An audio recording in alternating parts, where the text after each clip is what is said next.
So hello everyone. अभी हमारा Bihar board का एग्जाम नज़दीक आ रहा है, तो इसमें मैंने बिहार बोर्ड फिजिक्स का जो सब्जेक्टिव पोर्शन है उसके लिए मैंने बेस्ट 20 क्वेश्चन का एक सीरीज स्टार्ट किया है, जिसके अंदर मैं पूरे सिलेबस से आपको 20 बेस्ट क्वेश्चन का सॉल्यूशन दूंगा। ये क्वेश्चन ऑलरेडी मैंने अपलोड कर दिया है, एक शॉर्ट वीडियो डाला है, आपको लिंक डाल दूंगा, वहां से 20 क्वेश्चन आप देख सकते हैं। अगर आप उसको खुद से सॉल्यूशन कर सकते हैं देन ओके, अदरवाइज मैं इन्हीं 20 क्वेश्चन का आपको सीरियल वाइज सॉल्यूशन इसमें प्रोवाइड करूंगा। तो ये बेस्ट 20 क्वेश्चन में से मैक्सिमम क्वेश्चन आपके सब्जेक्टिव में हेल्प करेंगे। रिगार्डिंग ऑब्जेक्टिव, तो जब आप सब्जेक्टिव के पॉइंट ऑफ व्यू से स्टडी करेंगे तो बहुत सारे ऑब्जेक्टिव अपने आप कवर अप हो जाता है। अगेन ऑब्जेक्टिव के लिए बहुत ज्यादा गेस करना पॉसिबल नहीं है, तो इसलिए सब्जेक्टिव का पॉसिबिलिटी है कि सब्जेक्टिव में क्वेश्चन मैच करेंगे। ओके, सो लिस्ट इसमें स्टार्ट करते हैं। इस वीडियो में हम लोग 3 क्वेश्चंस को कवर करेंगे। जो मैंने 20 क्वेश्चन दिया है उसके फर्स्ट 3 क्वेश्चन को कवर करूंगा विद डिटेल सॉल्यूशन और थ्योरी भी एक्सप्लेन करूंगा। तो स्टार्ट करते हैं फर्स्ट क्वेश्चन से। So first very important question क्या है आपके पास? With the help of mean level diagram explain the working and principle of transformer. Okay, so working and principle of transformer आपको बताना है, then mention the type of losses in transformer. तो ये again VVI question है, इसमें solution आपको कुछ इस तरह से होगा। सबसे पहले तो आपको क्या करना होगा, इस क्वेश्चन में आपको इंट्रो बताना होगा, इंट्रोडक्शन के अंदर बेसिकली हम क्या बताते हैं कि ये डिवाइस बेसिकली क्या है। तो basically transformer is a device used to increase और डिक्रीज वोल्टेज, और यू कैन सिंपली से ये एक ऐसा डिवाइस है जो वोल्टेज को रेगुलेट करने के काम आता है। ओके, वोल्टेज रेगुलेट, तो आप पूरा लैंग्वेज अपने अकॉर्डिंग अच्छे से लिख लीजिएगा। It is a device used to regulate voltage, okay, और यू कैन से इंक्रीज और डिक्रीज वोल्टेज। और बेसिकली इसके 2 टाइप होते हैं, एक होता है स्टेप अप ट्रांसफॉर्मर,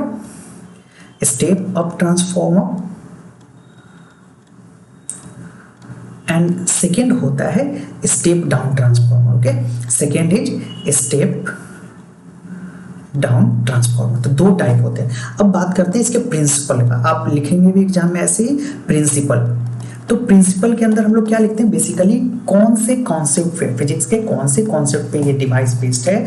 तो इसके अंदर आप क्या लिखेंगे, it is based on the principle of mutual inductance. Okay, mutual inductance. तो आप चाहे तो पूरा लैंग्वेज भी लिख सकते हैं, it is based on the principle of mutual inductance. Okay, अब मैं एक्सप्लेन भी करते चलता हूँ साथ में। म्यूचुअल इंडक्टेंस को इस सारे का पूरा डिटेल थ्योरी चैप्टर है। अभी के लिए आप इतना ध्यान रखें, क्रैश कोर्स है इसलिए बहुत ज़्यादा डेप्थ में हम लोग नहीं जाएंगे। We will try to cover up the solution. Okay, क्योंकि इन सब चैप्टर पे डिटेल थ्योरी लेक्चर पूरा का पूरा चैप्टर का वीडियो डल रखा है, आप प्लेलिस्ट में सर्च करके देख सकते हैं अगर आपको थ्योरी चाहिए। Then coming to the next part. अब नेक्स्ट पार्ट इसका क्या है, अब आपको कंस्ट्रक्शन बताना होगा। ओके, ये काफ़ी इंपॉर्टेंट पार्ट है, अगर लॉन्ग आंसर में आता है तो आपको ऐसे लिखना पड़ेगा। कंस्ट्रक्शन के अंदर हम लोग क्या करने वाले हैं, बेसिकली कंस्ट्रक्शन के अंदर ये इसका पिक्चर पहले ड्रॉ करेंगे, एक रफ स्केच कि ये किस तरह से होता है हमारा। तो इस तरह से इसमें फ्रेम होंगे। ओके, और यहाँ इस तरह से हम लोग लगाते हैं। इसमें मैं एक्सप्लेन भी करता चलता हूँ। बेसिकली ये फ्रेम है जिसपे हमारा वायर की वाइंडिंग होगा। ओके, सो ये हमारा पिक्चर क्लियर हो गया।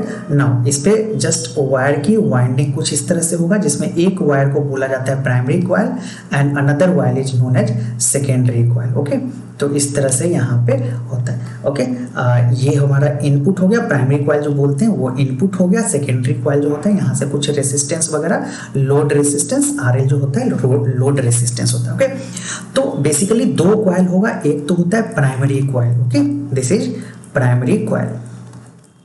एक इधर वाला जो होता है वो उसे बोलते हैं सेकेंडरी कॉइल। ओके, तो one is primary coil, another is secondary coil, और basically it is wrapped over in soft iron core. जो ये फ्रेम होता है वो सॉफ्ट आयरन कोर का होता है। ओके, तो ये जो हमने फ्रेम बनाया है ये सॉफ्ट आयरन कोर का होता है। ओके, सो ये सॉफ्ट आयरन कोर का। देन अब प्राइमरी कॉइल है, तो यहाँ पे हम लोग क्या मान लेते हैं कि number of turns N1 primary coil का, फ्लक्स मैग्नेटिक फ्लक्स φ1, और यहाँ जो EMF जनरेट होगा वो E1 हो गया। नंबर ऑफ टर्न्स मींस कितनी बार हमने वायर की वाइंडिंग इस पे किया। सिमिलरली सेकेंडरी कॉइल के लिए नंबर ऑफ टर्न्स को हम लोग N2 कंसीडर कर लेते हैं, फ्लक्स को φ2 कंसीडर कर सकते हैं। Flux mean magnetic flux. Okay, magnetic flux means किसी भी आपने पढ़ा होगा थ्योरी के अंदर, किसी भी वायर में अगर करंट पास करता है तो अपने आसपास मैग्नेटिक फील्ड क्रिएट करता है, ओके।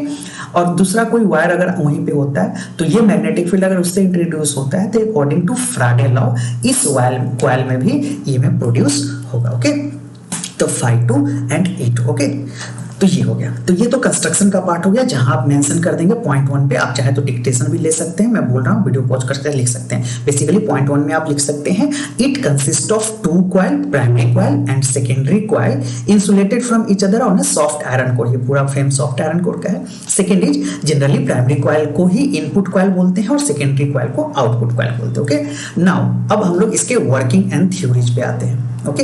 इसकी वर्किंग क्या है, तो वर्किंग पोर्शन पे भी लिखते हैं। आपको एग्जाम में भी बिल्कुल ऐसे ही working construction step by step बताना पड़ेगा, तभी फुल मार्क्स मिलेंगे। 5 मार्क्स के लिए काफी इंपॉर्टेंट क्वेश्चन आता है, ओके। तो बेसिकली होता क्या है कि यहाँ से the value of EMF induced in a secondary coil due to AC voltage applied to primary coil depends upon the number of turns in the secondary coil, okay. तो सॉरी, बेसिकली होता क्या है इसके अंदर, जो वैल्यू ऑफ ईएमएफ होगा ये depend करता है यहाँ से बेसिकली होगा क्या, देखिए जैसे ही आप इसके अंदर करंट का फ्लो आएगा तो यहाँ पे क्या होगा, ये अपने आसपास मैग्नेटिक फील्ड करेगा। इसी में से कुछ मैग्नेटिक फील्ड सेकेंड कॉइल से इंट्रोड्यूस होगा, ओके, सेकेंड कॉइल से इंट्रोड्यूस होगा। तो हम जानते हैं कि rate of change of magnetic flux d∅/dt creates an EMF, okay, क्योंकि इसके अंदर भी मैग्नेटिक फ्लक्स में चेंज आ रहा है तो ये क्या करेगा, ईएमएफ क्रिएट करेगा इसके अंदर, ओके। तो बेसिकली जो ईएमएफ होगा वो हम लोग ऐसा मान लेते हैं कि जो ईएमएफ इसके अंदर फर्स्ट कॉइल के अंदर जो ईएमएफ क्रिएट हुआ वो है -d∅1/dt, okay. Similarly second coil में जो ईएमएफ क्रिएट होगा उसे कुछ E2 मान लेते हैं, ये हो जाएगा हमारा -d∅2/dt, ओके। एंड अगर n नंबर ऑफ टर्न्स है, दोनों का नंबर ऑफ टर्न्स हमें अलग है ना, ये तो एक सिंगल टर्न के लिए हो गया, फॉर n टर्न्स इसका नंबर ऑफ टर्न n1 है। तो अगर n टर्न के लिए हमें लिखना हो तो E1 कैसे लिखेंगे, -n1 d∅1/dt, और E2 कैसे लिखेंगे, -n2 d∅2/dt, ओके। तो ये हमारा ईएमएफ का सीन हो गया। दोनों ही प्राइमरी कॉइल, ये E1 प्राइमरी कॉइल के लिए है, E2 सेकेंडरी कॉइल के लिए है।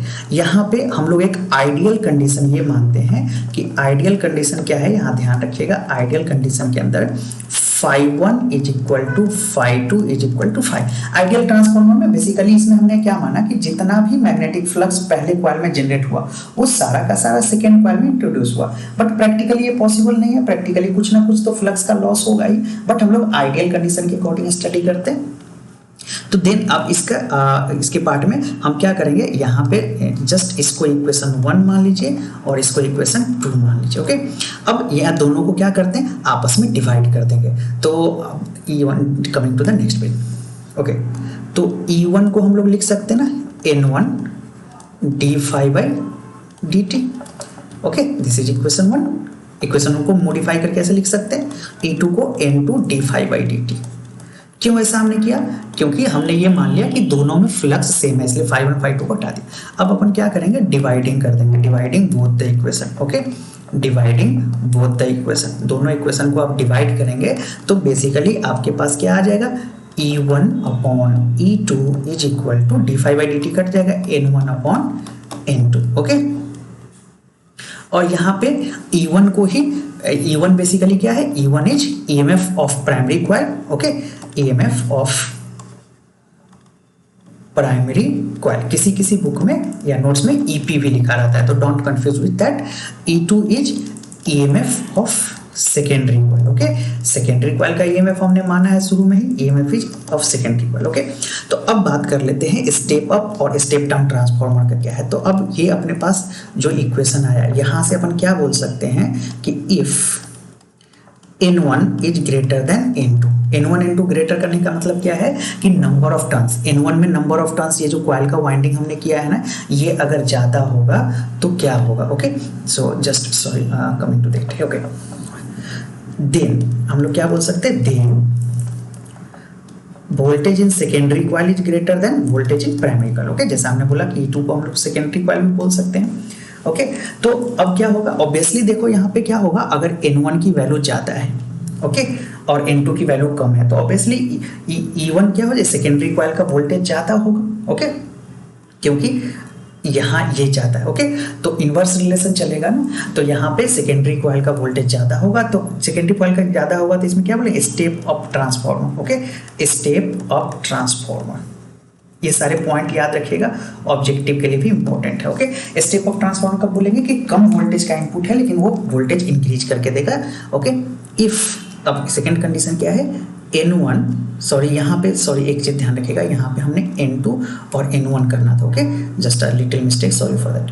सो बेसिकली क्या होगा, अगर N2 की वैल्यू ज़्यादा है, N1 की वैल्यू कम है, ओके, तो जस्ट यहाँ पे थोड़ा सा ध्यान रखिएगा, एक चीज मिस हो गया यहाँ पे, N2 इज ग्रेटर। अब सेकेंड कंडीशन है N1 is greater then N2 अगर है, तो देन हम लोग क्या बोल सकते हैं, then EP is greater than ES, तो इस केस में इसको क्या बोलेंगे, स्टेप डाउन ट्रांसफॉर्मर, ओके, तो इसे स्टेप डाउन ट्रांसफॉर्मर हम लोग बोलेंगे। तो ये तो हो गया हमारे पास ट्रांसफॉर्मर की पूरी कहानी। तो यहाँ अब क्वेश्चन पे आते हैं वापस, तो हमने ट्रांसफॉर्मर तक बताया, लेकिन ये देखिए, mention different types of losses, ये अपने आप में इंडिपेंडेंट क्वेश्चन है, कई बार ये पूछा जा सकता है। तो लॉसेज इन ट्रांसफॉर्मर क्या होता है, बेसिकली एनर्जी लॉस जो ट्रांसफॉर्मर में होता है ना, वो 4 तरीके से होता है, okay. So energy loss in transformer जो है वो बेसिकली 4 टाइप्स के लॉसेज होते हैं। एक आपका होगा फ्लक्स लीकेज, सेकेंड आपके पास होता है resistance of the wire, resistance of the wire, third है एडी करंट, ओके, थर्ड है eddy current, and the fourth one is hysteresis loss, fourth one is hysteresis loss. तो अगेन ये point wise ये 4 point आप लिखेंगे तो loss हो जाएगा, बट इसके बारे में और ज़्यादा आपको चाहिए तो एनसीईआरटी में पेज नंबर 261 में हर एक लॉसेज के आगे उसका एक्सप्लेनेशन दिया है, तो आप चाहें तो इतना भी लिख सकते हैं अगर 5 मार्क्स के ट्रांसफॉर्मर के क्वेश्चन है। अदरवाइज स्पेशली आपसे सिर्फ क्वेश्चन में लॉस इन ट्रांसफॉर्मर का है तो देन आपको इसको एक्सप्लेन भी करना पड़ेगा। अगेन 5 मार्क्स वाले में भी अगर आप इसको एक्सप्लेन कर देंगे थोड़ा सा तो आपको फुल मार्क्स मिल जाएगा। तो ये पेज 261 एनसीईआरटी में आप ध्यान दीजिएगा, आपको बहुत इजीली मिल जाएगा। Now we are moving to the next question, okay. Okay, already हमने यहाँ पे भी आपके लिए लिख रखा है लॉसेज को, तो आप चाहे तो यहाँ से भी स्क्रीनशॉट ले सकते हैं। The low resistance copper cable in used to winding the remains resistance and this lead to the heat loss. तो ये सारे आप देख सकते हैं, ऑलरेडी हमने डिस्कस ये लेक्चर वीडियो जो हमने मेरा फॉलो करते हैं ना, तो उन्हें ये पता होगा, सब हमने डिस्कस किया है। तो यही 4 पॉइंट की बात है। अगर इंडिपेंडेंट लीकेज है तो आपको थोड़ा सा 2 लाइन एक्सप्लेन करना होगा, then it will be the better answer, okay. तो ये आप कर लेंगे तो ट्रांसफॉर्मर के सारे क्वेश्चन आपसे बन जाएंगे, okay. Now coming to the next question. अब नेक्स्ट क्वेश्चन ये है कि आपको बायट-सवर्ट लॉ को एक्सप्लेन करना है with the help itself drive the expression for magnetic field at any point on the X, okay. तो Biot Savart law is an basically it is an experimental law, okay. I am writing the answer, it is an experimental law, okay, it is an experimental law which deals with, okay, so which deals with the magnetic field induction at a point due to a small current. It deals with the magnetic field induction, okay, magnetic field induction at a point due to a small current element, at a point due to a small current element, okay, a small current element, a small current element, okay। now अब आपको बताता हूँ basically क्या है। Basically बायट-सवर्ट law ये होता है कि जैसे किसी कोई वायर है, सपोज मेरे पास ये एक वायर है, इस वायर में कोई आई करंट फ्लो हो रहा है, तो इस आई करंट के फ्लो होने के कारण अब हमें पता है ना कि किसी भी वायर में अगर करंट का फ्लो होता है then it will create magnetic field around it. तो इस वायर के आसपास सपोज मेरे पास एक पॉइंट पी है, तो इस पॉइंट पी पे मैग्नेटिक फील्ड कितना होगा, तो इसके लिए हम इस वायर का एक छोटा सा एलिमेंट ले लेते हैं, let suppose that element is DL, and इसको इस पॉइंट पी से जोड़ देते हैं, ओके। इसको इस पॉइंट पी से जैसे ही जोड़ देंगे तो here is the angle theta. Okay, यहाँ पे एक एंगल थीटा होगा जो करंट एलिमेंट और line joining the point P के बीच का एलिमेंट है, इसे एंगल थीटा बोलेंगे। Okay, and this distance is R. तो एक और बेसिकली एक्सपेरिमेंटल लॉ है, तो according to Biot Savart law the dB basically छोटा सा एलिमेंट है, तो इस एलिमेंट के कारण यहाँ पे जो मैग्नेटिक फील्ड प्रोड्यूस होगा वो बहुत स्मॉल मैग्नेटिक फील्ड होगा डीबी। तो ये मैग्नेटिक फील्ड जो है ना वो करंट के डायरेक्टली प्रोपोर्शनल था। जब करंट की वैल्यू इंक्रीज होती है तो मैग्नेटिक फील्ड इंक्रीज होता है। Magnetic field is directly proportional to DL, जो करंट एलिमेंट है उसके डायरेक्टली प्रोपोर्शनल है। Magnetic field is directly proportional to sine theta. Okay, and this magnetic field is directly proportional to 1/r²। Okay, तो r² means distance between, तो सबको combine करके एक single formula बनाया गया, dp is directly proportional to I dl sin theta upon r²। जब proportionality constant हटेगा तो dB की वैल्यू हो जाएगा कांस्टेंट की जगह आ जाएगा μ0/4 I dl sin theta upon r²। Okay, this is the value of dB। अब ये फॉर्मूला भी याद रखिएगा जो मैग्नेटिक फील्ड है, और बेसिकली ये फॉर्मूला ही बायट-सवार्ट लॉ है। सिंपली ये बताता है कि करंट कैरिंग वायर के आसपास किसी करंट एलिमेंट की वजह से मैग्नेटिक फील्ड कितना होगा। अब μ0/4 की वैल्यू भी आप ध्यान रखिएगा, मे बी ऑब्जेक्टिव में आपको काम आ जाएगा न्यूमेरिकल में, 10⁻⁻7 टेस्ला मीटर पर एम्पियर। आप ऐसा यूनिट भी याद रखेंगे μ0/4 की। ओके, इसे बोलते हैं प्रोपोर्शनैलिटी कांस्टेंट या μ0 को बोलते हैं permeability of free space. Okay, μ0 is permeability of free space बोलते हैं, magnetic permeability of free space. तो यूनिट याद रखिएगा, ऑब्जेक्टिव में आपसे पूछा जा सकता है। ओके, अब इसमें हम लोग बेसिकली अब हमें एक डेरिवेशन करना है। ओके, सो चूंकि ये सेकेंड पार्ट है, magnetic field at a point on the axis of current carrying loop के एक्सिस पे हमें मैग्नेटिक फील्ड फाइंड करना। ओके, सो अब इसके लिए थोड़ा सा ध्यान से देख लीजिए, डेरिवेशन है, काफ़ी इंपॉर्टेंट डेरिवेशन है, आपके एग्जाम में पूछा जा सकता है। तो लेट्स सपोज कि आपके पास एक रिंग है। ओके, एक सर्कुलर रिंग है और उसके एक्सिस पे एक पॉइंट P है जहां हमने मैग्नेटिक फील्ड फाइंड करना है। ओके, तो अब यहाँ पे क्या करते हैं, इसका एक छोटा सा करंट एलिमेंट ले लेते हैं DL। ओके, इसके अंदर करंट कुछ इस तरह से फ्लो कर रहा है, सपोज करंट कुछ ऐसे फ्लो कर रहा है इसके अंदर। ओके, अब इसकी वजह से ये डिस्टेंस कुछ मान लेते हैं कि x डिस्टेंस पे, सेंटर से x डिस्टेंस पे पॉइंट P है जहाँ पे हमने मैग्नेटिक फील्ड फाइंड आउट करना है। अब हमें क्या करना है, यहाँ पे इस पॉइंट की वजह से यहाँ पे DL की वजह से इस पॉइंट पे P पे मैग्नेटिक फील्ड चाहिए। तो एक मान लेते हैं ऐसे एक लाइन। ओके, और एग्जैक्टली अपोजिट वाले एलिमेंट की वजह से भी एक ऐसे होगा। ओके, बेसिकली हमने जस्ट एक लाइन ड्रॉ किया है जहाँ पे एक छोटा सा मैग्नेटिक फील्ड, इसकी वजह से यहाँ पे छोटा सा मैग्नेटिक फील्ड DB बनेगा, और अपर वाले इस पॉइंट की वजह से, इस एलिमेंट की वजह से भी मैग्नेटिक फील्ड DB बनेगा। तो इसे अगर हम लोग थोड़ा सा देखें यहाँ पे, let suppose if this is angle alpha, तो यहाँ पे हम लोग इसको लाइन को अगर आगे बढ़ाएं तो ये अल्फा है, तो ये भी एंगल अल्फा होगा। मान लेते हैं कि अल्फा एंगल है, obviously this angle will be alpha, this angle will be alpha. तो अब हमें क्या करना है, DB का कंपोनेंट, तो DB cos अल्फा इधर आ जाएगा और ये this will be the DB sin alpha. Okay, sorry, यहाँ पे थोड़ा सा हमें ये ध्यान रखना है कि ये DB अल्फा यहाँ पे होगा। ओके, सो जो सॉरी ये अल्फा हो जाएगा, जस्ट थोड़ा सा इरेज करते हैं। ओके, थोड़ा सा हमें इसको इरेज करने की जरूरत है। Okay, so basically angle alpha आपका ऊपर बनेगा। ओके, एंगल अल्फा यहाँ बनेगा, तो अब यहाँ पे हम लोग क्या करेंगे ना, ये रहा और इस तरह से, तो कम इस DB का, चूंकि थीटा एंगल से चिपका हुआ कंपोनेंट को क्या बोलते हैं, DB cos अल्फा। तो ये DB cos अल्फा बोलते हैं, ये भी DB cos अल्फा हो जाएगा। ओके, DB cos अल्फा, ये एंगल आपके पास क्या हो जाएगा, DB sin अल्फा, और सेकेंड वाले का भी कंपोनेंट क्या हो जाएगा, DB sin अल्फा। तो आपने देखा यहाँ पे कि cos अल्फा वाला कंपोनेंट तो आपका क्या हो जाएगा, कैंसल आउट हो जाएगा, एग्जैक्टली अपोजिट है।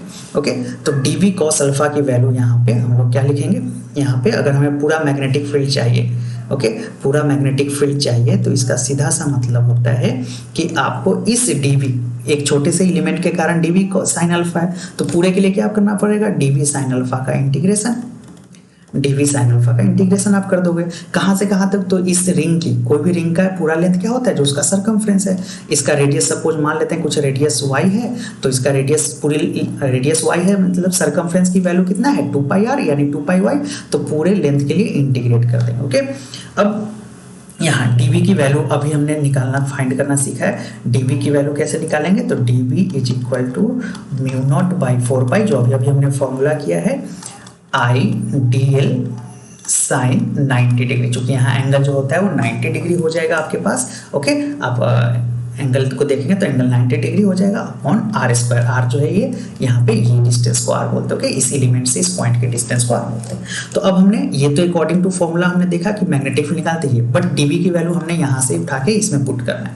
तो अब आपको वी की वैल्यू जो होगा वो कैसा फाइंड हो जाएगा, यहाँ पे देखिए 0 से 2 पाई वाई, और डीवी की वैल्यू जो हो जाएगा mu naught by 4 pi I D L upon R square y upon R. Okay, अब फिर फर्दर आप बी की वैल्यू अगर फर्दर कैलकुलेट करेंगे तो यहाँ पे डीएल को, इस डीएल को छोड़ के सब कुछ कांस्टेंट है, सबको बाहर आप निकाल सकते हैं। तो आप लिखेंगे mu naught by 4 pi i y, बस डीएल को छोड़ के सब बाहर निकाल लीजिए, कांस्टेंट है। ओके, तो 0 से 2 पाई वाई तक हमने इंटीग्रेट करना है किसको, डीएल को। तो इसका integration basically 2 pi why he हो जाएगा। तो नेक्स्ट स्टेप में अपन सॉल्व करते हैं इसको, म्यू नॉट आई वाई, ध्यान रखिएगा वाई इज रेडियस और आर जो है, जो पिक्चर से रेफरेंस लीजिएगा, आर जो है वो डिस्टेंस है। Okay, i y upon 4 pi r cube 2 pi y. अब यहाँ से 2 से 2 ये 2 टाइप से कैंसिल हो जाएगा। तो मैग्नेटिक फील्ड की जो वैल्यू होगा mu naught I Y square upon 2 Y square plus x square का होल पावर 1/2 का क्यू। ओके, अब यहाँ पे ऑब्वियसली क्यू भी होगा, क्योंकि देखिए आर क्यू की जगह हमने क्यों ऐसा क्यू लिखा, आप अगर पिक्चर से रेफरेंस करेंगे तो ये डिस्टेंस y है और ये डिस्टेंस आपका कैसा है x का। जहाँ भी आपको नीड हो स्क्रीनशॉट ले, तो पाइथागोरस थ्योरम से आर की वैल्यू क्या लिखेंगे, y square plus x square under root में, और अंडर रूट जब हटाओगे तो कितना आ जाएगा, पावर 1/2। तो वही हमने किया है, अंडर रूट हटा के पावर 1/2 किया, इस आर की जगह बस इस वैल्यू को पुट करा है। ओके, तो coming to the next page. अब मैग्नेटिक फील्ड की वैल्यू आपके पास simply mu naught I Y square upon 2 Y square plus x square का होल पावर 3/2। ओके, अगर n नंबर ऑफ टर्न्स है तो जस्ट इसको n से आप मल्टीप्लाई कर दीजिए। इफ अगर कॉइल की नंबर ऑफ टर्न्स या रिंग की नंबर ऑफ टर्न्स n है तो ये आपके पास मैग्नेटिक फील्ड हो गया, जो कि काफी इंपॉर्टेंट डेरिवेशन होता है आपके एग्जाम पॉइंट ऑफ व्यू से। तो आई होप आपको ये समझ आया हो। अगेन अगर थोड़ा फास्ट लगा हो, अगर आपको चैप्टर का पहले से नॉलेज नहीं तो हो सकता है थोड़ा फास्ट लगा हो, तो आप डिटेल थ्योरी लेक्चर को देख सकते हैं। अदरवाइज इसी को आप 2 बार 3 बार थोड़ा सा ध्यान से प्रैक्टिस कर लेंगे ना लिख के, ये जस्ट लाइक मैथमेटिक्स है, तो आपको आ जाएगा। बट ये इंपॉर्टेंट है, आपको करना चाहिए। Now coming to the next question, question number 3। अब ये क्वेश्चन ना बिहार बोर्ड में कई बार पूछा गया है ना, और 5 मार्क्स में ही पूछा गया है। What do you mean by photo electric effect, state and drive Einstein photo electric equation. इसमें मैं अपने तरफ से थोड़ा और ऐड करूंगा कि बेसिकली आइंस्टाइन का फोटोन थ्योरी भी आपको एक्सप्लेन करना आना चाहिए। ओके, तो इतना कर लिया तो बिहार बोर्ड का फेवरेट क्वेश्चन, इसे मैंने देखा है फ्रिक्वेंटली, कई बार ये क्वेश्चन आ चुका है। सो बेसिकली उस क्वेश्चन पे सेकंड पार्ट पे आने से पहले मैं आपको फोटो इलेक्ट्रिक इफेक्ट के बारे में आपको बता दूं। ओके, सो यहाँ पे फोटो इलेक्ट्रिक, पहले मैं आपको सिंपल लैंग्वेज में एक्सप्लेन कर देता हूँ, उसके बाद आता हूँ। फोटो इलेक्ट्रिक इफेक्ट में क्या होता है, बेसिकली कोई भी मेटल में जो इलेक्ट्रॉन्स होते हैं, जब उस पर ईएम वेव यानी लाइट वेव फॉल करता है, तो ये एक पार्टिकुलर फ्रीक्वेंसी का फोटोन का ऑब्जर्व करता है एनर्जी को, और इलेक्ट्रॉन बाहर आता है। तो this is called as photoelectric effect where frequency of certain light of certain frequency falls on a metal plate and electron start emitting from the metal surface, then this phenomena is called photoelectric effect. Okay, तो इसके बारे में chapter में आते हैं। अब basically Einstein का क्या था, आइंस्टाइन ने कहा कि the wave picture is unable to explain the most basic picture of photoelectric emission. Basically यहाँ से इलेक्ट्रॉन, जो पहले के साइंटिस्ट थे उनका कहना था कि ये जो इलेक्ट्रॉन इमिशन हो रहा है, okay, so this electron emission is due to the wave nature of the light. Light के वेव नेचर इसके कारण इस पे फॉल करता है और ये इलेक्ट्रॉन का इमिशन होता है। बट आइंस्टाइन ने क्या कहा कि ये इलेक्ट्रॉन कंटिन्यू मोशन में होता है मेटल के अंदर, they are not at rest, so it has not that much time to absorb the heat according to wave nature के अकॉर्डिंग इसे थोड़ा टाइम लगना चाहिए था। ओके, बट ऐसा हुआ नहीं। इन प्रैक्टिकल में जब इफेक्ट को देखा गया तो जैसे ही रेडिएशन फॉल किया instant photo electric emission start हो जाता है अगर पर्टिकुलर फ्रीक्वेंसी है तो इसलिए आइंस्टाइन ने कहा कि वेव पिक्चर से हम इसे एक्सप्लेन नहीं कर सकते। So he said that the photon picture of light, he proposed a new theory that is photon picture of light to explain the phenomena of photo electric emission. उनके according क्या कहना है कि अगर ये इलेक्ट्रॉन्स है, फ्री इलेक्ट्रॉन्स, तो ये जो लाइट फॉल कर रहा है ना, उस लाइट के पास ना छोटा छोटा एनर्जी का पैकेट है जिसके पास फोटोन है और हर एक फोटोन का एनर्जी h म्यू के बराबर है। So the energy of photon is h mu. Okay, तो h म्यू के बराबर एनर्जी है। तो जब उस पार्टिकुलर एनर्जी, अब इस इलेक्ट्रॉन का सपोज वर्क फंक्शन कुछ होगा, वर्क फंक्शन मीन कि the minimum amount of energy required for an electron to eliminate और leave their parent metal. Okay, तो इस इलेक्ट्रॉन को बाहर निकलने के लिए जितनी एनर्जी चाहिए उसे वर्क फंक्शन। तो अब ये फोटोन आएगा, अगर ये फोटोन इससे कोलिजन करता है और इसकी जो रिक्वायरमेंट है 5 उतने के बराबर अगर इसको एनर्जी मिलता है तो इलेक्ट्रॉन का इमिशन होगा, अदरवाइज नहीं होगा। तो आइंस्टाइन ने यही कहा कि this is an instantaneous process, that's why he proposed the photon theory. Okay, तो अब देखते हैं, थोड़ा उनका थ्योरी पढ़ लेते हैं। तो आप स्क्रीनशॉट ले सकते हैं। Basically energy quantum of radiation 1905 में इक्वेशन दिया गया था। उनके अकॉर्डिंग रेडियली न्यू पिक्चर, जिसको इलेक्ट्रोमैग्नेटिक रेडिएशन बोला और फोटो इलेक्ट्रिक इफेक्ट बोला। तो each quantum of radiant energy have energy h mu, जो हमने बोला बेसिकली फोटोन की बात चल रही है यहाँ पे। तो फोटोन के पास एनर्जी कितना है, h mu, where h is Planck constant and mu is frequency of the light.